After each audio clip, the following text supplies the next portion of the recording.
I don't know. I guess there's one thing to know something, and there's one thing to experience it.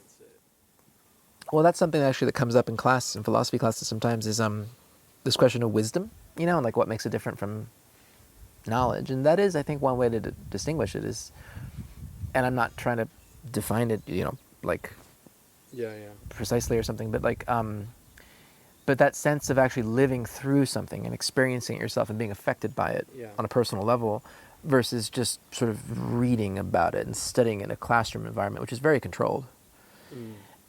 and is also very, what I have found is that classroom environments typically, whether high school or college, I mean, that's kind of just what I know is K-12 and college really, but it's sort of arbitrary. It's like which ideas get presented and how they're presented and which ones are not presented. You know, it just like trying to get to know somebody and saying, well, who are you and where you been, like tell me about your life, right? Like Yeah. there are certain things that I'm gonna, like if you ask, sort of as you did, there's certain things I'm gonna hone in on and be like, okay, well, I was in Japan for 3 years. That seems significant. Yeah.